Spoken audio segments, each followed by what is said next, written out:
On the line right now, we have Jennifer, she, her, from Florida, who wants to talk about anxiety around sex and asexuality. Hi, good evening. So my question, well, first of all, Christy, your a nebulous cloud of terrible discomfort to describe anxiety was the most perfect description of anxiety. And so on that subject, I'm wondering, as someone who I've never had sex, I've never been in a relationship or kissed anyone, and I have a tremendous amount of anxiety around people in general, but especially sex. And lately I've been trying to figure out if I'm actually on the asexuality spectrum, and that's why I'm not, at this point I haven't had sex, or if this anxiety is kind of like clouding my understanding of my own sexuality. Yeah, but please do. This is where I really respect the individual. It's really important to me. So I've had people come into my office and say, I'm ace. That's it. I know exactly who I am, where I am, and what I'm about. And my partner can either deal or not deal, right? Like when people are pretty confident about how they're feeling about their sexuality, then yeah, we just support it. But if you're uncertain and you're curious, then therapy is a great place to talk about that, because we may find that there's anxiety. We may find that you're just, I don't want to bother. Look at all that work. Yuck. I want to go to the beach instead. And you have that right. So does that help a little bit? A little bit. I mean, in my case, I very much don't want to be asexual. Like, I'm a little bit scared that I am. Because I want a sexual relationship. I want a romantic relationship. But it's hard in the real world. And I say the real world because I'm very easily attracted to like characters on TV. But then in the real world, when I'm out dating or looking at an app, I'm so anxious that I don't feel any kind of like attraction for these people or arousal or any of that. Yeah. That is something that you could definitely work on. I think, we'd want to look at where this anxiety is coming from, how you feel it in your body, the thoughts that are coming up for you, the things that turn you on and don't turn you on. There's a lot of pieces and parts that go into understanding your idea of your own sexuality and feeling empowered with it. Yeah, I guess I'd want to check in. Do you feel arousal? Do you feel interest or desire in sexuality in situations or circumstances where you're otherwise safe? If you are, watching a movie, whether that is like something that's explicitly erotic, something pornographic even, do you feel when you're in a safe environment, is it any easier? Is it any different versus when you're like, quote, out in the world or in a certain sense of danger or that type of discomfort? Well, definitely. I'm very easily attracted to characters on TV. Like, I'm pretty geeky, so I love, different shows, and I'll get very attracted to half the women on there.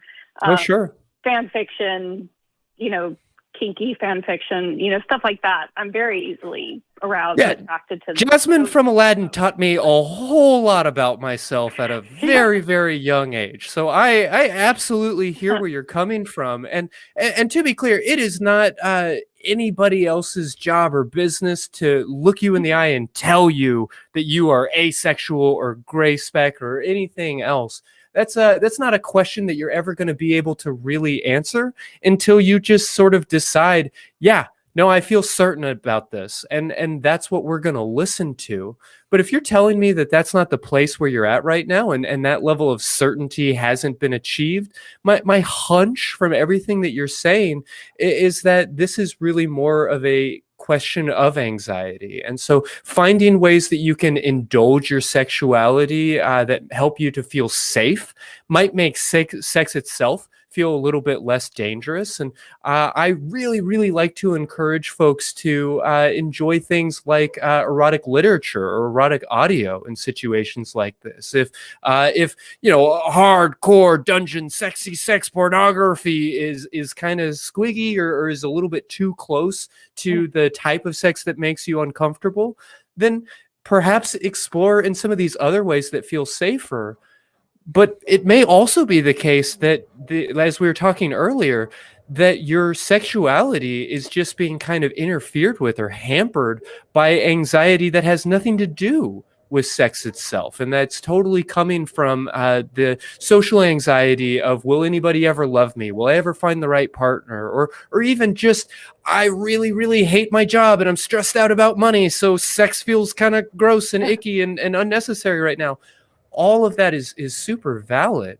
But if you are trying to answer the question of, am I asexual or not, it might be worth really checking in with a therapist or finding some other professional or some other strategy to address that anxiety. Yeah. Well, thank you. That makes perfect sense. I do read quite a bit of, erotic literature / just fan fiction. Mm-hmm. I went to a few sessions with a sex therapist who was not the right person for me. She just was not very aware of, she kind of seemed surprised by everything I said. And I'm like, I feel like a bit of an oddity when you're talking to me. If you're surprised by the fact I've never kissed someone or the fact that I'm like into BDSM, but I've never kissed anyone, I was like, so it's a little bit challenging to find a new sex therapist after kind of going through that experience. Yeah, that sounds super gross. And, if there was like one surefire way to intensify your anxiety, I feel like the thing I would put at the top of the list would be some sort of shitty therapist that's going to be working to like other you or feel or alienate the feelings that you're having. So I'm really sorry to hear it. I would say that we are hopefully next week going to be having an episode where we specifically talk about how to find a good sex positive therapist that might be right up your alley. But if whether it's that episode or some other resource like We Glimmer, we did an episode last summer with a great organization that helps connect women in particular with great sex positive therapists. There are so many wonderful professionals out there. And I just really hope that you get to meet one. And I hope that we can try to facilitate that here on this show. But please feel free to shoot us an email with maybe some more particulars about where you live or what you're looking for. And if there's anything that we can do to help bridge that gap or make that connection. As a therapist myself, and Melissa, I'd love for you to jump in here. It just infuriates me and breaks my heart that I share a profession with so many otherwise intelligent and talented professionals that are so ill-equipped to offer the support that somebody like Jennifer is looking for. And it doesn't need to be that way. And it doesn't need to be that way for you, Jennifer. Like, there are great professionals available to you. And I hope that we can help facilitate that connection in some way. Oh, thank you. Yes, this person was so enthusiastic and so, trying to act like very sex positive, but so enthusiastic that they were definitely othering. So yeah, I hope that I can find that. I appreciate that. Mm-hmm. And Jennifer, I just wanted to say that I love that you are interested in BDSM. That is definitely a beautiful expression of your own sense of intimacy. And I also love that you are really clear on what kind of therapist will work for you so far. Like, you knew that therapist didn't work, then that's great. That's part of the hardest trick, I think. Yeah. Well, thanks. Yes, it's, I've actually been using, after the first session with that therapist, I had a massive panic attack. And I was like, okay, maybe it's just sex in general that's causing me anxiety. And so I've actually been using this show as a form of exposure therapy. Wow. Because for a certain period of time, talking about sex or thinking about sex would make me cry. I mean, I'm crying now, but that's just because I'm nervous. And so, like, listening to this has actually helped calm the anxiety a little bit. So I'm very grateful for that. Well, we'll talk about it later, I'm sure, but we have a Discord and a Facebook fan group where you can continue to interact with the audience, and maybe continuing to interact with a community that you feel safe with will help you out with that. That's my only contribution. I'm sitting here between two actual therapists, right? So I'm going to let you guys take over most of it. My one plug is please continue to engage with us in our community and keep us informed on how you're doing. Please do. Definitely. Thank you. Thank you. Yeah. Also, I'm so sorry, but also we're going to talk about examples for how to manage sexual anxiety.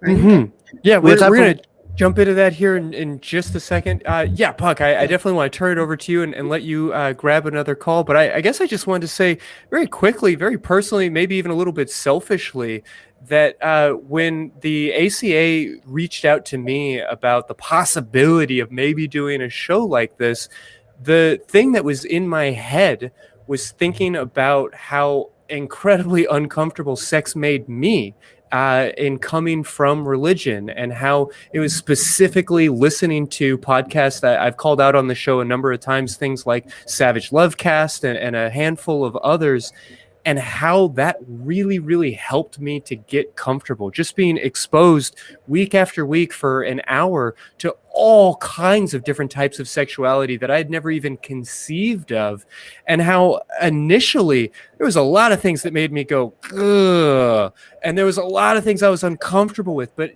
after I left religion, I didn't just magically stop having that reaction. I still had a lot of those experiences for a long time, even if intellectually they didn't line up with what I believed or what my values were.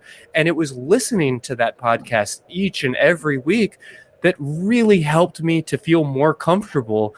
And so the thought that I have had some opportunity to offer any of that here through this show really just makes me grateful to the ACA and to the donors and the patrons and everybody else that helps us to keep the lights on and to keep something like this out on the air. So yeah, that's my rant